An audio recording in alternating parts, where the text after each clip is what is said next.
Hello and welcome to this week's weekend webcast from the friends at Martin Lynch and Sons. I assure you, I feel a lot better than I sound. It's coming out of the cold, not the other one that's going around at the moment, but just a cold. And yeah, I feel absolutely fine. Just the voice hasn't quite caught up yet. Welcome along. This week I've got a few bits and pieces in front of me that I'm going to talk about and also answer some of your questions as well. So the best way if you want to ask a question is to do it in the chat on the video. And I've got my iPad here so I can have a look through your comments as you leave them. And I'm also aware that a lot of people will watch this video after we're live. Which is great as well. So I'll try and also look back over some comments. We'll always try and answer your comments after the fact as well. So if you are not watching live, if you're watching this is the recording later on, then do feel free to leave a comment down below, and of course we will answer them in the comments section. And we'll also try and do that with all our videos as well to answer your questions. Henry's now just going to adjust the camera because it's too much ceiling. Too much ceiling. Too much. One of Martin's pet peeves is too much ceiling in shots. So there we go. Good afternoon, Paul, who's just said hi, Jonathan. There. So I want to start this week with a couple of questions that I've had, or we've had here at the shop, regarding a few products. And first thing this week, because we've had a question from a customer. Who purchased from us an SRH771, the 2 meter, 70 centimeter handheld whip antenna. About how do you measure the SWR? You know, if you know, it doesn't just apply to the SRH771, but it also applies to other handheld antennas. And how do you accurately, or as accurately as possible, measure the SWR of a handheld antenna? Well, obviously, it's a little bit difficult to try and put that on top of your handheld radio, maybe an SWR meter, and that's never going to give you a true indication of what the SWR is. Now, our tried and tested way of doing it here is what you have to bear in mind is that when you're using a handheld antenna on top of your handheld radio and you're holding it, is that you are part of the antenna system. By you holding the radio and holding on to probably the metal chassis of your radio, that you are forming part of the counterpoise system. So to replicate that, when we have a suspect antenna that we need to measure the SWR of, we will put it onto a mag mount, onto a metal filing cabinet, and measure the SWR that way, to simulate the antenna being on a handheld in hand. What some people try and do, and will always lead to very poor results, unfortunately, is to put a whip antenna directly on the top of their antenna analyzer. And if you've got one of the MFJ antenna analyzers, we did have one I used until today. It's gone off the shelf. I went to find it. No, it's gone. But the MFJ antenna analyzer, something like the 259C or the 269, they're a nice metal body to them. So you can kind of simulate that by holding it with both hands. Again, it doesn't give a really true indication as to what the SWR is, but you can certainly see that it's a really nice experimentation. If you put it down on the desk and then walk away, the SWR will rise up, but if you then grip it firmly with both hands, how the SWR falls down. So that's a really handy tip, not just for, let's say, for the SRH771, but also for a multitude of handheld antennas. If you do need to, or if you want to measure what the SWR is, bear that in mind. If you've got a plastic-bodied antenna analyzer, something like a Rig Expert, which are fantastic antenna analyzers, not really appropriate to put a handheld antenna directly on top of it, because you with the plastic body, you're not going to get that true indication of what the SWR is. And also, it's worth bearing in mind that your handheld radio, they're actually very resilient to SWR. So even if the SWR is not perfect, you know, if it's creeping up when it's on top of the radio, handheld antennas are generally, handhelds are generally designed with that in mind. with imperfect antenna scenarios expected. So it is perfectly reasonable to use one of those. Use one of the BIF antennas that may not show a particularly good SWR, you know, when you put it on top of a direct antenna analyzer or whatever. But I can assure you, diamond quality, you never need to worry about it.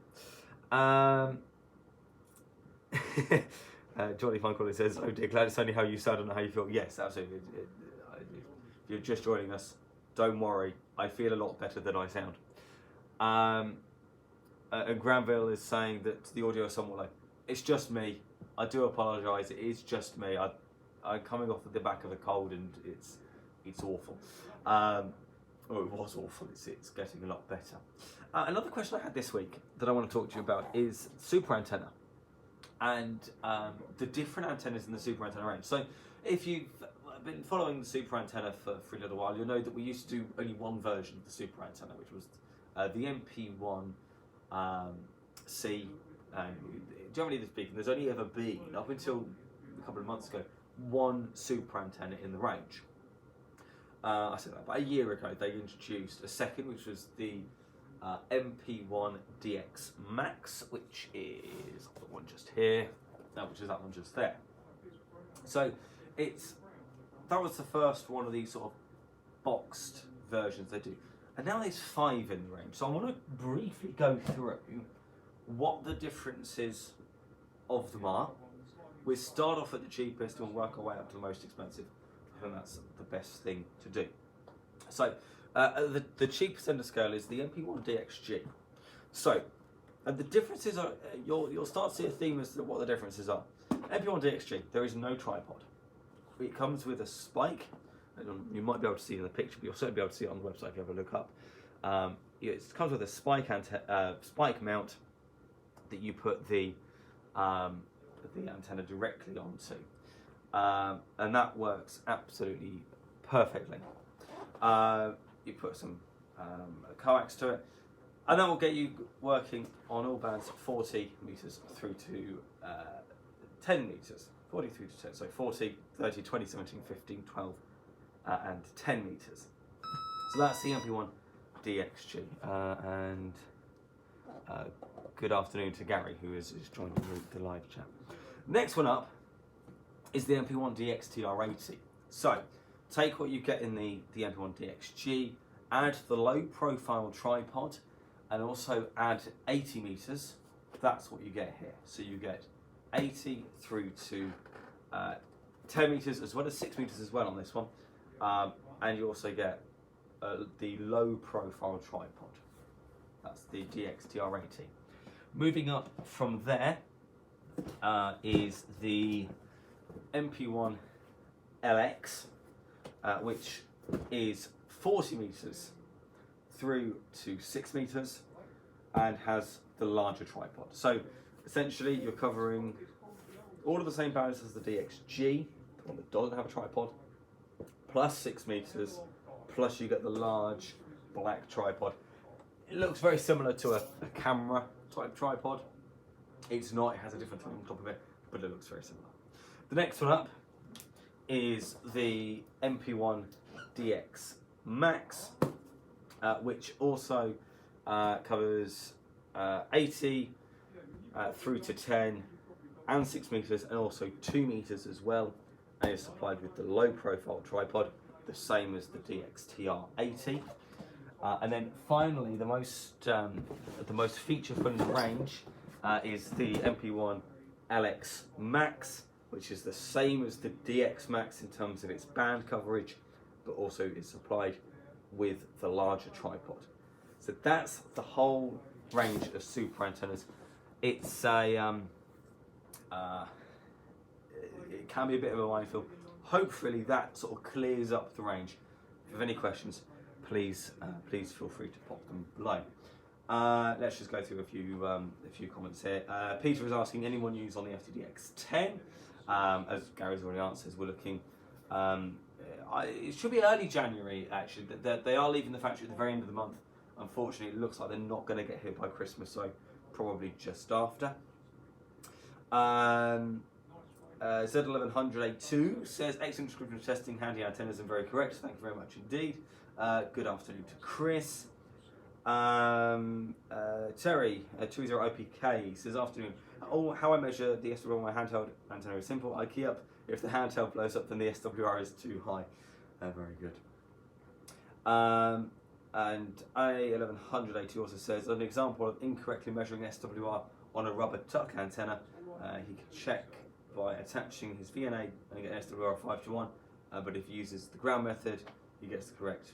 I assume that means it's 1.4:1, which is a very respectable SWR. One thing I also want to mention today, or another thing I want to mention today, is we've had a new network radio now come in, or if you want, mobile phone that has a PTT button. Now I'm sure you've seen these in the past, and it's things like the Enrico T320s and the Radiotone RT4s who've been around for a little while. Well, TYT have entered the arena, and they have come out with this, which is the Tyt IEP98. Now,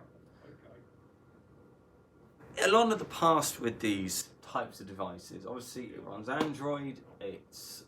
It's not the most. It's not going to rival something like your Samsung or your iPhone or whatever phone you happen to be using. But actually, I've been playing with one for the last few weeks, and it is surprisingly good for the money. So we're retailing these about £125 on our website. It comes with everything you expect. It comes with a nice colour screen. Obviously, it's running Android. It's Android 9. I'm not an Android user normally, but I believe it's that. Yeah, Android. It's on the box. Android 9.1.1. That might be more to you than it does me. It's got the Google Play Store on there, so you can download all your apps that you want to. It's also got GPS and 4G and all of that as well. But actually, navigating the operating system, it's very quick. I've used some of the other devices, things like the Enricos and the Radiotones, and always found them to be a bit clunky and a bit slow and unresponsive. I haven't come across that here at all. It is, of course, supplied with charging cables and charging the box as well. It is micro USB rather than USB-C, but it's got a nice PTT button on the left-hand side, I suppose that would be. It's also got a few buttons on the top. When TYT designed it, they had their own proprietary POC system, which is not included in the ones we have. We've imported them without that on them for you to use Zello with it. And I have to say, Zello works absolutely perfectly. You can also use an application called Button Remapper, so you can change the function of any of the buttons to be whatever you wanted. So, for instance, it's got a camera shutter button on the right-hand side. I'll be honest with you, the camera is not brilliant on it, so you could change that to have a different function if you wanted to. Maybe you could have that as launching Zello or whatever you wanted it to be. So they're in stock now. We've had a whole shipment of them come in.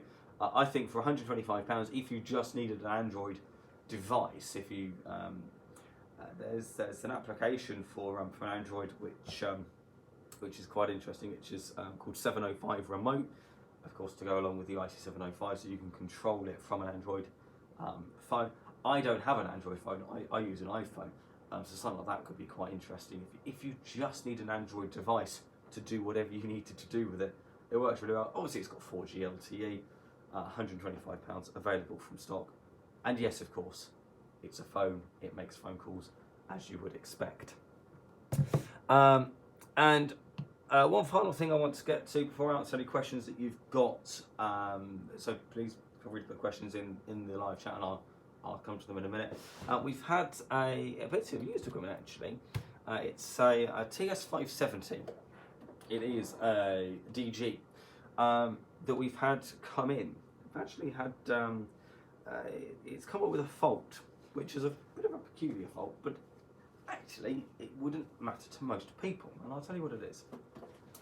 There is, on the 570, there is this multi-encoder just down here, which you can use as a fast channel skip, or a quick way to scan through the bands. Now, it's a bit known on 570s that encoder does sometimes go, and it has on this one. It's not bad, it just skips. As a result, it means that we can't sell it for the price that we get for obviously a very good example of a 570. So we have this in our use section at the moment. It's about to go on the website this afternoon for £350. It's, if you're not interested or really going to use that multi-channel encoder, it doesn't matter. You don't have to touch it at all. Everything else in the radio works. Obviously, it's producing 100 watts as you would expect. The receiver is absolutely as you would expect on a TS570. So that is beyond going on the website later on, or you can give us a call at the store. It's 0345 2300 599 if you want to put yourself an absolute bargain of a radio for that TS570DG with that slightly faulty multi-encoder. It's let's say everything else has been tested on it. We would replace the multi-encoder. Unfortunately, the part is no longer available from Kenwood. That's why we haven't. Just in case you're wondering, it's not that we wouldn't want to. It's that we physically can't because the part is no longer available. But I say if you're not going to use that, and I have to say, I remember when I was first licensed back as an M3, I went and did a Churches on the Air event in Oxford, and Harry G3NGX brought along his TS570. I don't remember ever touching the multi-encode knob, so there we go. Right, just having a quick look at the comments here. As I say, feel free to pop your questions in the live chat whilst doing this. I'm just going to have a quick look at the comments for on the video that Martin put out yesterday. Let's have a look. So there were some comments I saw yesterday. Let's just go through some of the products. Martin spoke yesterday about the new dummy loads. The 100-watt dummy loads are fantastic. I have to say that they do work an absolute treat. If you need a 100-watt dummy load that's nice and compact, the ones we featured in the Something for the Weekend video yesterday are brilliant. So that is something to bear in mind. Let's also have a quick look at the used shelving behind me. We've got an FT991A just out there. An FT70, £119. That's a good price if you want to get easily onto Fusion. So that's definitely worth a punt on that one, I'd say. It's boxed and complete. It's got a few marks on the front from previous use, but other than that, it's in a very good condition, obviously, in perfect working order as well. Also on the shelves, is an AOR 8200 Mark III, which is just sat there. There we go. Here's what I found. Oh, thank you, Siri. Again, possibly that one is not very old at all. It is obviously the latest generation of the 8200 349. Paul says, any handhelds for D-Star 2 and 70?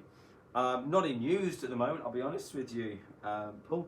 But we do have THD74s available in stock. If you can do without 2 meters, we also have the ID31 Plus in stock as well from Icom. In terms of the new ID52, we're looking at delivery within early 2021 is the current estimate. Any news on the ACOM amp delivery for the 1000 model? Okay, so since last week we had Kim on the weekend webcast with Tony. We have had an ACOM delivery arrive. Unfortunately, there weren't all that many ACOM 1000s on that delivery. I think there was only a couple that were already sold to other customers already. So we are expecting another delivery in very soon. We are putting pressure on the ACOM factory to make them as quickly as they can. I think Kim joked last week about slave labour working 24 hours. We are trying. ACOM are trying as well to fulfil orders as quickly as possible. Parts are, as I'm sure you're aware, at the moment everything is just taking a little bit longer. So we are doing our utmost to get them here as soon as possible, but I'm afraid I don't have an exact date that I can give you at the moment. Also, quick, have another back look onto the used shelving. We've got over in the corner the IC703. If you give me a call this afternoon, I'll do you a nice special little deal on the 703. It's been sitting for a little while. I'm a little bit surprised at that. Maybe people are buying some 705s instead. But 703, lovely radio just sat behind me. I would go get it, but I'm tethered and I can't quite get over there. But it's in the corner. It's on the website as well. That's available right now. It's advertised at $699. But of course, if you give me a call this afternoon, 0345 2300 I'll do a special price on that. Also got 7610 sat on the shelf. Again, you can see the problem moment. You can see them both on our website, hamradio.co.uk/used. Both boxed, both 2499. Fantastic price for a 7610.